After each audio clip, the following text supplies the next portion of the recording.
We're going to start the way at SpaceHab because we've been doing it for 22 years. We can qualify assets on space.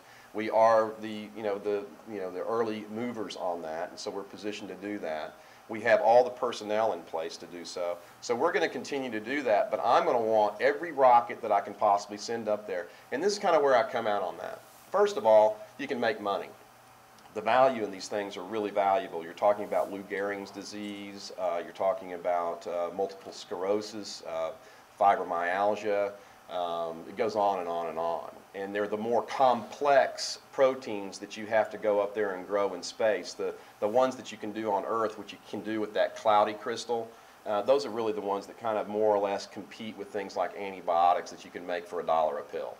Okay, so what? You know, the ones that are the membrane proteins, those are the ones that are super valuable, and the ones that I just told you about are these diseases, and those can only be done in space. So the value is there. Now you end up coming out to this thing, it's like 3 in the morning where I do my best thinking, and I'm like thinking, how in the world do you not take advantage of this? You know the value is there.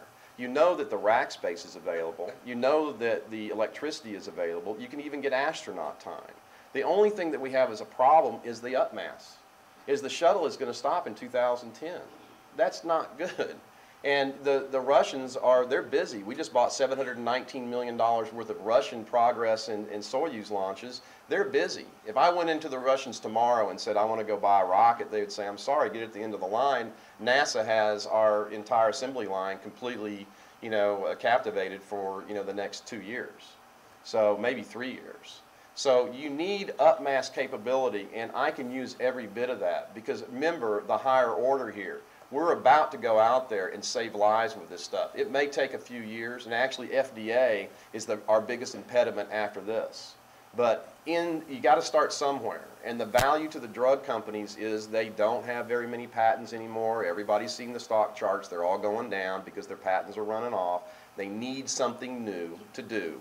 And they're kind of buying the old biotech companies that have kind of come up because the innovation wasn't in the big, larger pharmaceutical companies. And this is something that they've had an interest in the past, but because they didn't have launch capabilities that were consistent, they ended up abandoning that business model. You can go back to them, actually I have gone back to them, and they're very excited about the prospect as long as we have launch vehicles that go up and down in a very consistent manner. And I think that, Rocket Plane Kistler over here, these guys, they're a perfect example of somebody that can go up and they have a re-entry vehicle that brings it back down again. The ATV that the Europeans are building, they don't come back down again. They burn up in the atmosphere. So it's kind of okay for halfway, but it doesn't get the whole job done. But each one of the requirements that NASA put together for the COTS contenders had to have it go up and come back down again. That, for this type of manufacturing uses, is very, very valuable.